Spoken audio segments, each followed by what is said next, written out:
जय श्री कृष्णा। राधे राधे। आज बैकुंठ चतुर्दशी के शुभ अवसर पर आप सुनिए बैकुंठ चतुर्दशी की व्रत कथा। समस्त चतुर्दशी तिथियों में कार्तिक मास के शुक्ल पक्ष की बैकुंठ चतुर्दशी सर्वोत्तम चतुर्दशी मानी जाती है। आज के दिन भगवान विष्णु जी अर्थात हरि और भगवान शिव अर्थात हर के मिलन का दिन होता है। चातुर्मास में भगवान विष्णु के योग निद्रा में चले जाने के कारण सृष्टि का कार्यभार भगवान शिव के पास होता है। इसके बाद देव प्रबोधनी एकादशी के दिन भगवान विष्णु निद्रा से जागते हैं। तब चतुर्दशी के दिन बैकुंठ के द्वार खुलते हैं और भगवान शिव सृष्टि का कार्यभार पुनः भगवान विष्णु जी को सौंपने बैकुंठ जाते हैं। इसी उपलक्ष्य में बैकुंठ चतुर्दशी धूमधाम से मनाई जाती है। मान्यताओं के अनुसार इस दिन श्री हरि विष्णु और महादेव की पूजा करने से साधक को बैकुंठ धाम की प्राप्ति होती है और भगवान शिव की कृपा से समस्त पाप नष्ट होकर व्यक्ति को मोक्ष मिलता है। आइए अब सुनिए बैकुंठ चतुर्दशी के कुछ प्रमुख व्रत कथाएं। पौराणिक कथा के अनुसार एक बार की बात है, नारद जी पृथ्वी लोक से घूमकर बैकुंठ धाम पहुँचते हैं। भगवान विष्णु उन्हें आदर पूर्वक बिठाते हैं और प्रसन्न होकर उनके आने का कारण पूछते हैं। तब नारद जी कहते हैं, हे प्रभु, आपने अपना नाम कृपा निधान रखा है। इससे आपको जो प्रिय भक्त हैं वही तर पाते हैं। जो सामान्य नर नारी हैं वह वंचित रह जाते हैं। इसलिए आप मुझे कोई ऐसा सरल मार्ग बताइए जिससे सामान्य भक्त भी आपकी भक्ति कर मुक्ति पा सकें। यह सुनकर भगवान विष्णु जी बोले, हे नारद, मेरी बात सुनो। कार्तिक शुक्ल पक्ष की चतुर्दशी तिथि को जो नर और नारी व्रत का पालन करेंगे और श्रद्धा भक्ति से मेरी पूजा अर्चना करेंगे, उनके लिए स्वर्ग के द्वार साक्षात खुले होंगे। इसके बाद विष्णु जी जय विजय को बुलाते हैं और उन्हें कार्तिक चतुर्दशी को स्वर्ग के द्वार खुला रखने का आदेश देते हैं। भगवान विष्णु कहते हैं कि इस दिन जो भी भक्त मेरा थोड़ा सा भी नाम लेकर पूजन करेगा वह बैकुंठ धाम को प्राप्त होगा। अब सुनिए बैकुंठ चतुर्दशी की दूसरी कथा। पौराणिक कथा के अनुसार एक बार भगवान विष्णु जी देवाधिदेव महादेव का पूजन करने के लिए काशी आए। वहां मणिकर्णिका घाट पर स्नान करके उन्होंने 1000 स्वर्ण कमल पुष्पों से भगवान विश्वनाथ के पूजन का संकल्प किया। अभिषेक के बाद जब वे पूजन करने लगे तो शिव जी ने उनकी भक्ति की परीक्षा के उद्देश्य से एक कमल का पुष्प कम कर दिया। भगवान श्री हरि को पूजन की पूर्ति के लिए 1000 कमल पुष्प चढ़ाने थे। एक पुष्प की कमी देखकर उन्होंने सोचा, मेरी आंखें भी तो कमल के ही समान है।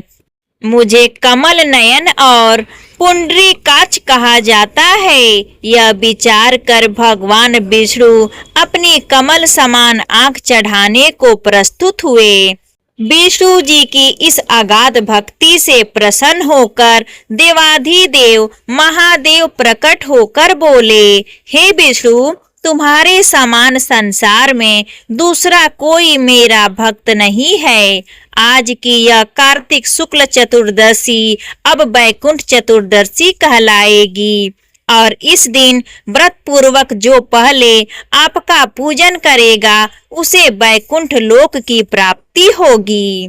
भगवान शिव ने इसी बैकुंठ चतुर्दशी को करोड़ों सूर्यों की कांति के समान वाला सुदर्शन चक्र भगवान विष्णु जी को प्रदान किया। शिव जी और विष्णु जी कहते हैं कि इस दिन स्वर्ग के द्वार खुले रहेंगे। मृत्यु लोक में रहने वाला कोई भी व्यक्ति इस व्रत को करता है, वह अपना स्थान वैकुंठ धाम में सुनिश्चित करेगा। अब सुनिए वैकुंठ चतुर्दशी की तीसरी कथा। जय और विजय दोनों भगवान विष्णु के नित्य पार्षद अर्थात द्वारपाल और महापुरुष थे। सनक, सनंदन, सनातन और सनत कुमार यह चारों सनकादि ऋषि कहलाते हैं। यह सदा छोटे से बालक के रूप में रहते हैं और ब्रह्मा के पुत्र हैं। एक बार उनके मन में भगवान विष्णु के दर्शन की इच्छा उत्पन्न हुई, इसलिए वह उनके वैकुंठ लोक में गए। वैकुंठ के द्वार पर जय और विजय नाम के दो द्वारपाल थे। जय और विजय ने सनकादि ऋषियों को द्वार पर ही रोक लिया और भीतर जाने से मना करने लगे। उनके इस प्रकार मना करने पर सनकादिक ऋषियों ने क्रोध में कहा, अरे मूर्खों, हम तो भगवान विष्णु के भक्त हैं, हमारी गति कहीं भी नहीं रुकती। हम विष्णु जी के दर्शन करना चाहते हैं, तुम हमें उनके दर्शन से क्यों रोकते हो? तुम लोग तो भगवान की सेवा में रहते हो, तुम्हें तो उन्हीं के समान समदर्शी होना चाहिए। जैसा कि भगवान का स्वभाव परम शांतिमय है, तुम्हारा स्वभाव भी वैसा ही होना चाहिए। हमें भगवान विष्णु के दर्शन के लिए जाने दो। सनकादि ऋषियों के इस प्रकार कहने पर भी जय और विजय उन्हें वैकुंठ के अंदर जाने से रोकने लगे। जय और विजय के इस प्रकार रोकने पर सनकादि ऋषियों ने क्रोधित होकर कहा, भगवान विष्णु के समीप रहने के बाद भी तुम लोगों में अहंकार आ गया है और अहंकार का वास वैकुंठ में नहीं हो सकता। इसलिए हम तुम्हें श्राप देते हैं कि तुम लोग मृत्यु लोक में जाओ। उनके इस प्रकार श्राप देने पर जय और विजय भयभीत होकर उनके चरणों में गिर पड़े और क्षमा मांगने लगे। सनकादिक से भेंट करने के लिए भगवान विष्णु और लक्ष्मी जी अपने समस्त पारदर्शों के साथ उनके स्वागत के लिए पधारे। भगवान विष्णु ने उनसे कहा, हे मुनीश्वरों, यह जय और विजय मेरे पार्षद हैं। इन दोनों ने अहंकार में आकर आपका अपमान करके अपराध किया है। आप लोग मेरे प्रिय भक्त हैं और इन्होंने आपकी अवज्ञा करके मेरी भी अवज्ञा की है। इनको श्राप देकर आपने उत्तम कार्य किया है। इन्होंने ब्राह्मणों का तिरस्कार किया है और उसे मैं अपना ही तिरस्कार मानता हूँ। मैं जय और विजय की ओर से क्षमा याचना करता हूँ। सेवकों का अपराध होने पर भी संसार स्वामी का ही अपराध मानता है, इसलिए मैं आप लोगों की प्रसन्नता की भिक्षा चाहता हूँ। भगवान के इन मधुर वचनों से सनकादिक ऋषियों का क्रोध तुरंत शांत हो गया। भगवान की इस उदारता से वे आनंदित हुए और बोले, आप धर्म की मर्यादा रखने के लिए ही ब्राह्मणों को इतना आदर देते हैं।